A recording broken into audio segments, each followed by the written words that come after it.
sempat salah kelas tadi pas ya em, masuk ternyata kelas ini tadi masih ada jamnya Ustadz siapa yang sebelumnya tadi tuh ini tadi sebelumnya kelas siapa Ustadz lupa Adi Prasetya ya. Bukan Ustadz, Ustadz Ihsan. Ustadz Husni, Ustadz Oh, Husni Ihsan, Arsyad. Tadi sebelum ini ke Ustadz Husni Arsyad ya. Ustadz Ustadz Ihsan, Ustadz. Ihsanuddin.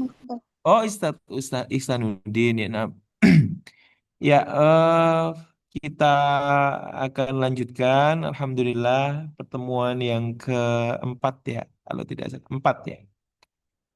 Kita mudah-mudahan istiqomah sampai akhir nanti ya melaksanakan perkuliahan ini diberikan kesehatan semua. Eh, kita akan lanjutkan mata kuliah kita pengantar studi Islam pada pertemuan kali ini tetap dengan waktu yang sama yang menabrak waktu asar gitu ya.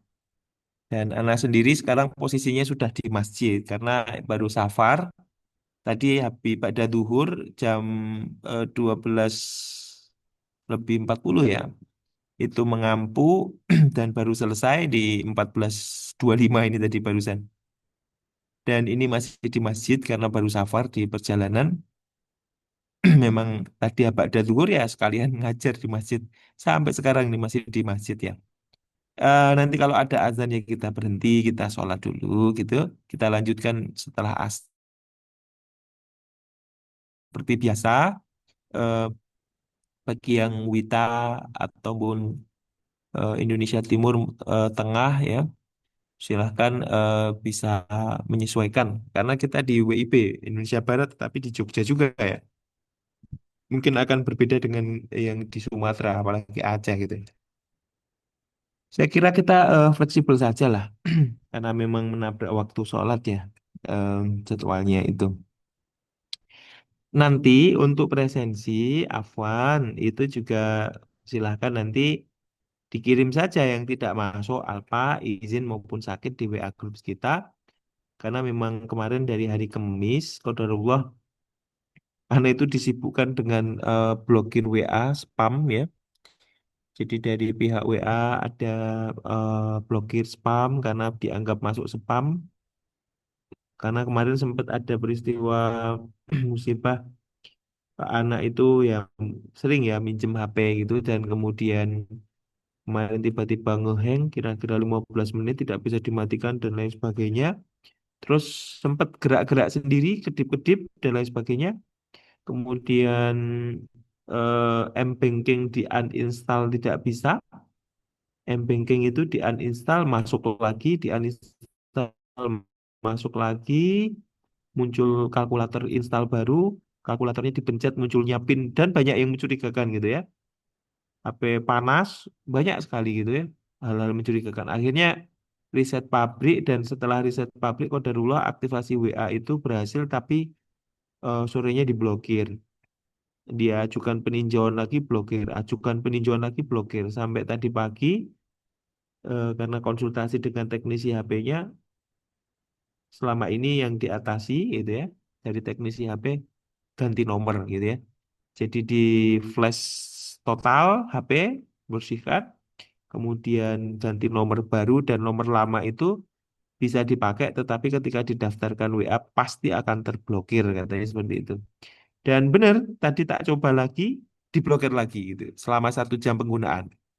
Lah mungkin nikmat punya nomor HP yang tidak diblokir WA itu akan benar-benar terasa ketika HP itu diblokir ternyata ya. Maka hati-hati pelanggaran itu macam-macam ya. Saya baru kali ini juga mengalami ini dan mendalami tentang pelanggaran itu. Salah satunya adalah ketika HP kita itu kena virus ya, termasuk virus dol dan lain sebagainya misalnya gitu ya. Nah, itu maka eh, yang terjadi itu apa?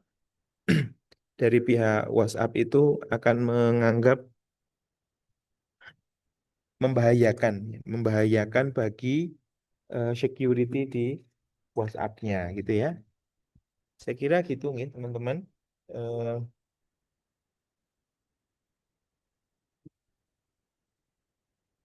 dan ini di masjid sudah azan itu.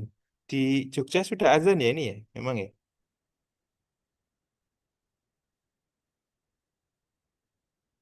Kalau di masjid di Jogja sudah azan belum, Mas? Halo? Belum, Ustadz. Belum, Oh, Ustaz.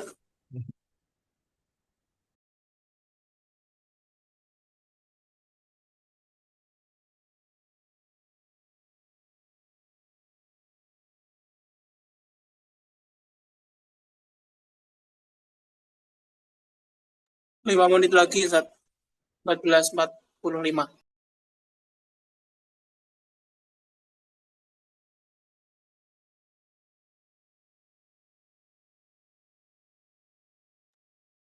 Ustadz mic-nya tertutup.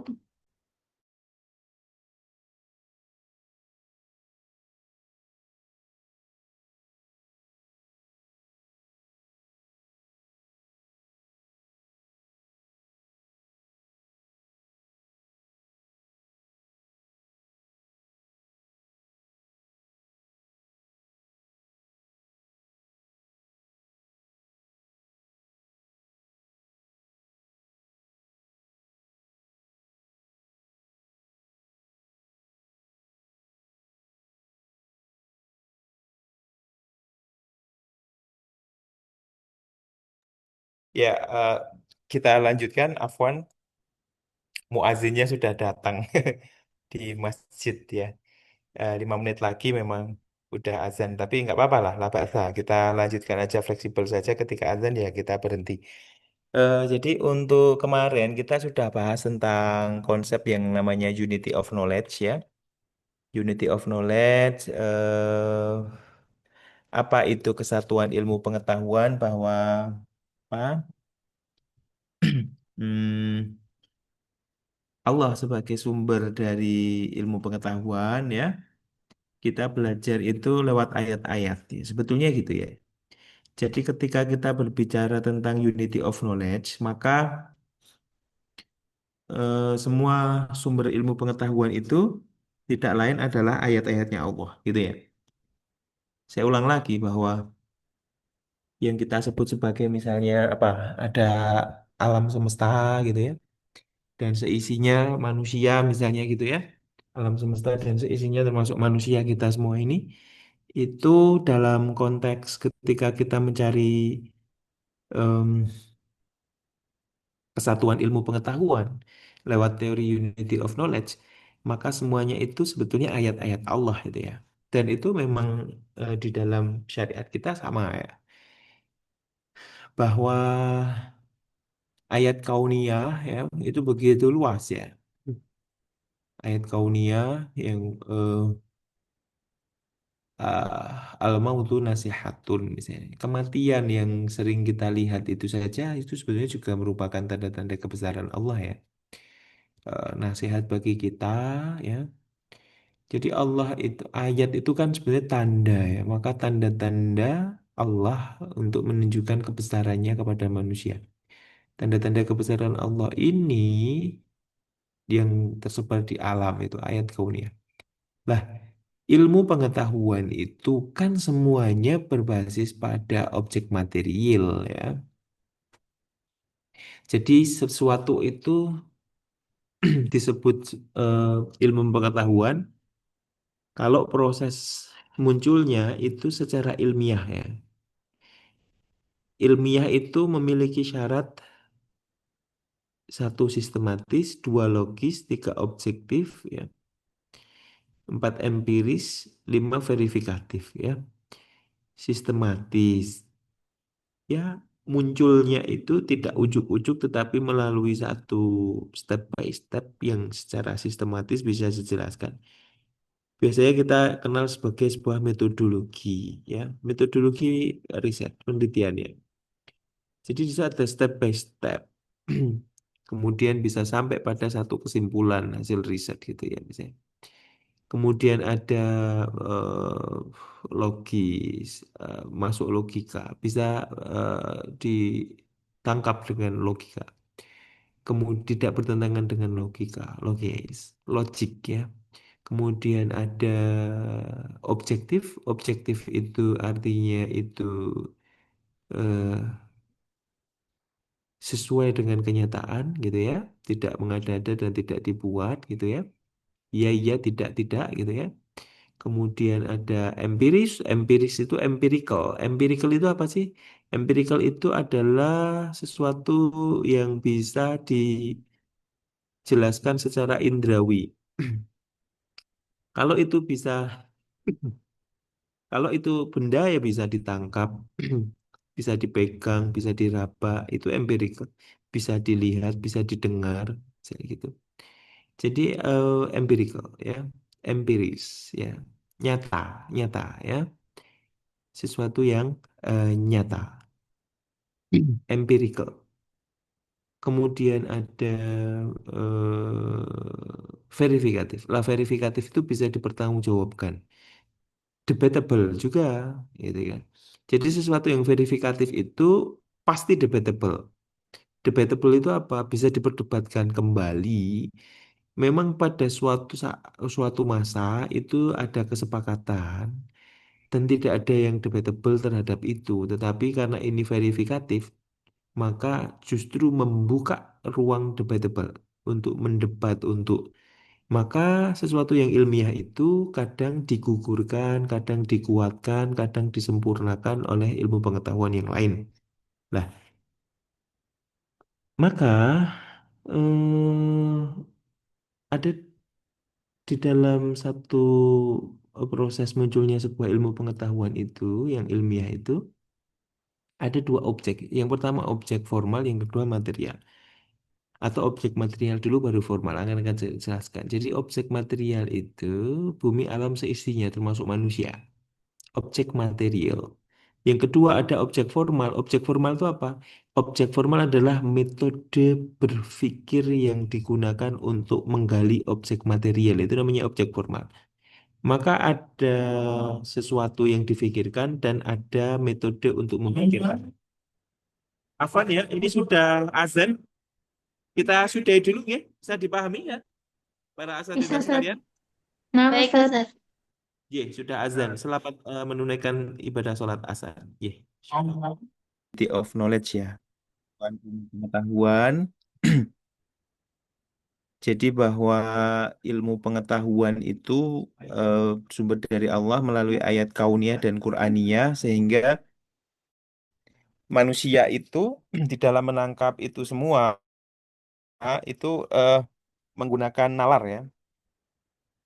Jadi nalar manusia yang kemudian bisa digunakan untuk menangkap ayat-ayat itu menjadi satu ilmu pengetahuan itu disebut sebagai objek formal. Jadi dalam syarat keilmiahan sebuah ilmu pengetahuan itu kan ada objek material dan objek formal. Lah di situ eh, segala sesuatu yang kita gunakan untuk memikirkan objek material itu namanya objek formal gitu ya. Makanya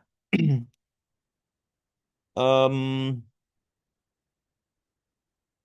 tanda-tanda kebesaran Allah yang kemudian dimunculkan lewat ayat Quran ya berupa teks-teks keagamaan Islam itu kemudian ditangkap oleh manusia menjadi satu ilmu pengetahuan itu dengan kemampuan nalar yang di dalam bahasa ilmiah sebagai nalar bayani itu sebetulnya ya bayani gitu ya. Tidak perlu terlalu mendebat gitu ya. Tidak perlu terlalu mendebat, tidak perlu terlalu memodifikasi dan lain sebagainya. Memang ada sifat doktriner itu sebagai sesuatu yang ya udah kita pakai sebagai syariat yang memang tidak debatable. Hal-hal yang bersifat furu'iyah pun harus berdasar. Kemudian jadi sesuatu yang furu itu tetap berdasar ya. Misalnya gitu ya. Lah itu semua dengan nalar bayani gitu ya. Lah nalar bayani inilah yang disebut sebagai metode berpikir itu tadi gitu loh. itu masuk di dalam objek yang disebut sebagai objek formal gitu ya. Kemudian eh, Allah itu juga menurunkan ayat tanda-tanda kebesaran itu berupa ayat kauniyah gitu ya. Em, kauniyah itu bumi, alam, manusia dan sisinya itu eh, ditangkap dengan satu nalar yang disebut sebagai nalar burhani gitu ya, nalar burhani. Lah, nalar burhani itu juga disebut sebagai objek formal ya di dalam proses kemunculan sebuah ilmu pengetahuan. Jadi nalar bayani, nalar burhani semua disebut sebagai objek formal gitu ya. Apa itu objek materialnya? Ya, objek materialnya kalau tadi dari sisi ayat-ayat berupa teks-teks tadi, ya Al-Quran dan hadis. Kemudian ada qaul fuqaha gitu kan. Eh, Perkataan-perkataan para musannifil kitab gitu kan. Kemudian em, aut kauniyah ya, bumi alam itu objek material semuanya gitu ya. Objek formalnya itu. Lah, nalar bayani, nalar burhani dikembangkan manusia dengan berbagai macam variasi itu, maka berkembanglah ilmu pengetahuan gitu ya. eh Nalar bayani yang digunakan untuk apa? Mengkaji lebih mendalam tentang teks keagamaan berupa Al-Quran dan hadis itu menghasilkan ilmu pengetahuan agama Islam tentunya. Kalau kita lihat, maka di situ kita petakan itu nanti di situ ada i'tiqodiyah gitu ya aspeknya, ada aspek i'tiqodiyah, ada aspek khuluqiyah, kemudian ada aspek ubudiyah gitu ya. Akidah, kemudian akhlak dan ibadah gitu. Ini pada awalnya itu tidak bisa berdiri sendiri-sendiri ya. Jadi aspek akidah, akhlak dan ibadah yang kemudian didalami secara lebih mendalam gitu ya, menjadi berbagai macam ilmu-ilmu, ilmu agama Islam ya, yang pada aspek akidah, aspek fikih, aspek ibadah, terus kemudian ada aspek akhlak itu berbagai macam itu kemudian dikembangkan. Misalnya dulu itu pendidikan akhlak ya, ya tentunya bersumber pada Al-Quran dan Al-Hadis ya. Tetapi anak sendiri itu melalui satu riset kemudian menghasilkan satu buku namanya buku pendidikan akhlak kontekstual gitu ya. Jadi ada akhlak kontekstual, buku pendidikan akhlak kontekstual. Salah satu circle akhlak. Jadi ada lingkaran akhlak gitu ya. Circle akhlak itu, Anda pernah jelaskan itu dalam buku itu berkenaan dengan konsep baik, buruk, benar, salah gitu. Misalnya gitu ya. Jadi pendidikan akhlak yang bersumber pada Al-Quran hadis final gitu ya. Eh, Rasulullah itu ya akhlakul Quran gitu ya. Akhlaknya Al-Quran. Rasulullah sumber akhlak kita, sumbernya Al-Quran. Itu sudah final gitu.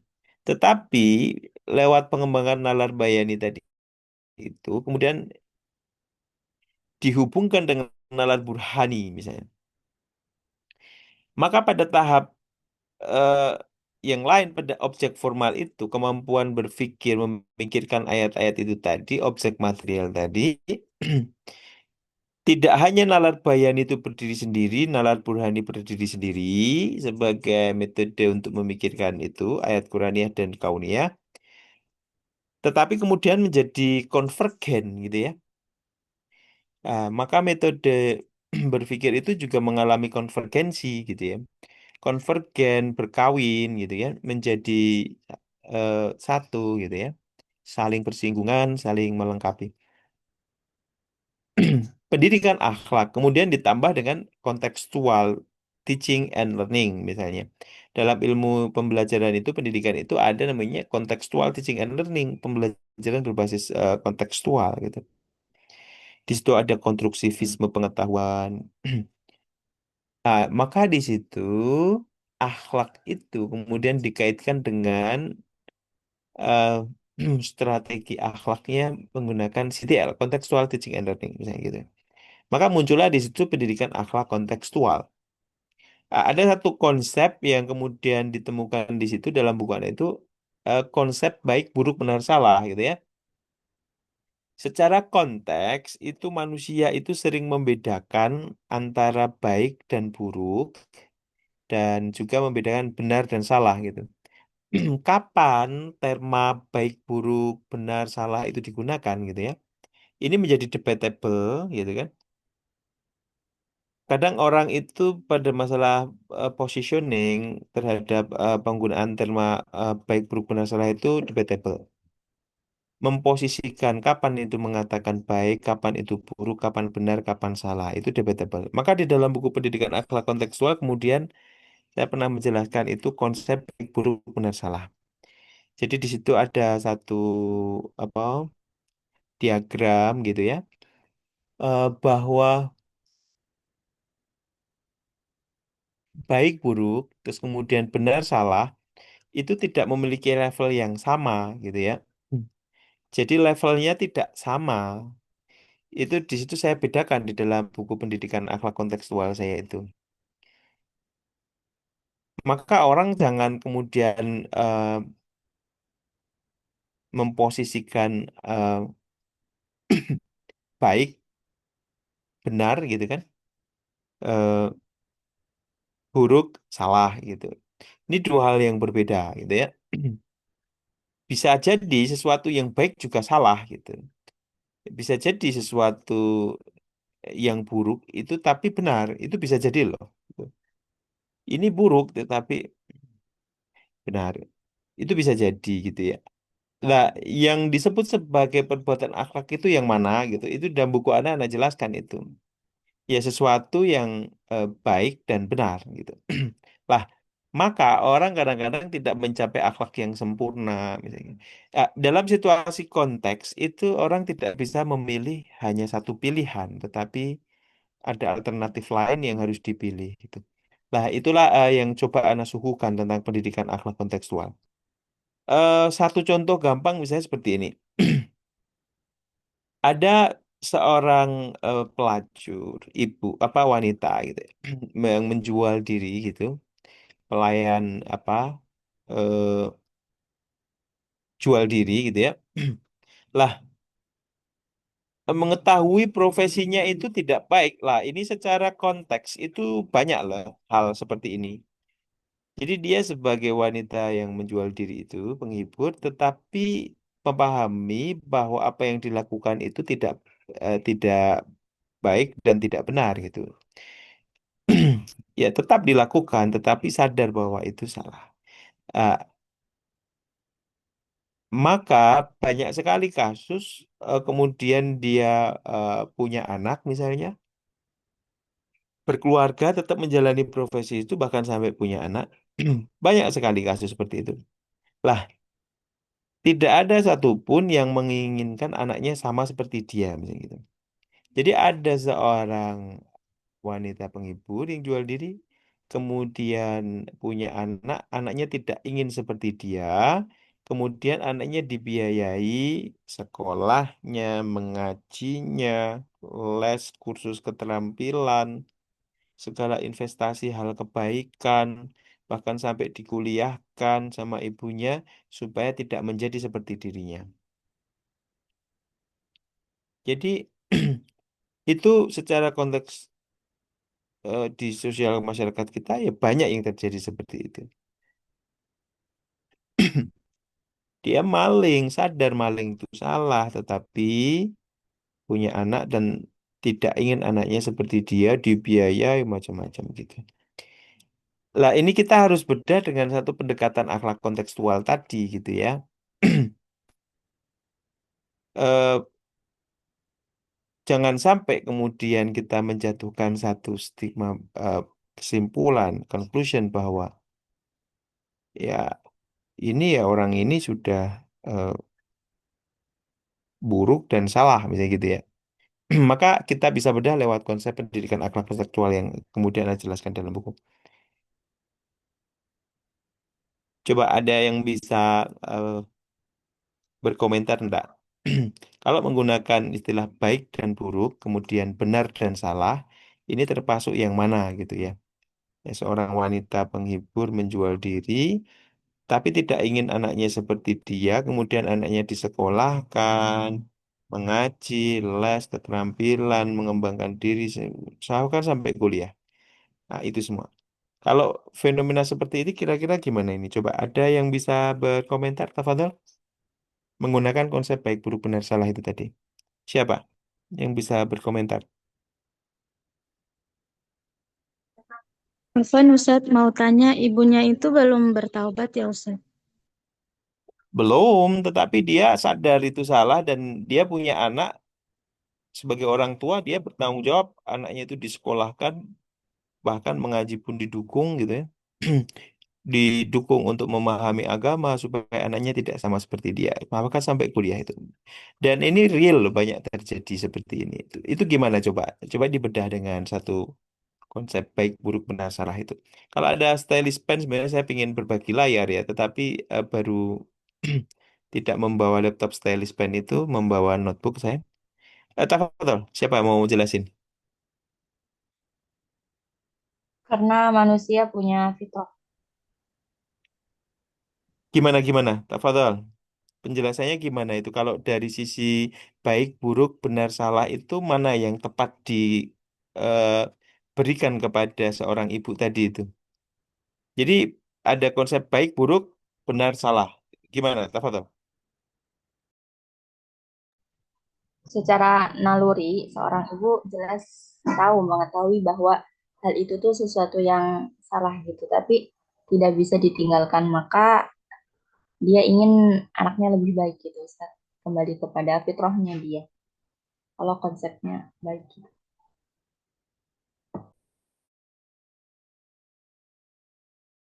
Dari 4 terma tadi, baik, buruk, benar, salah, apa saja itu kira-kira yang pas ditujukan kepada ibunya itu?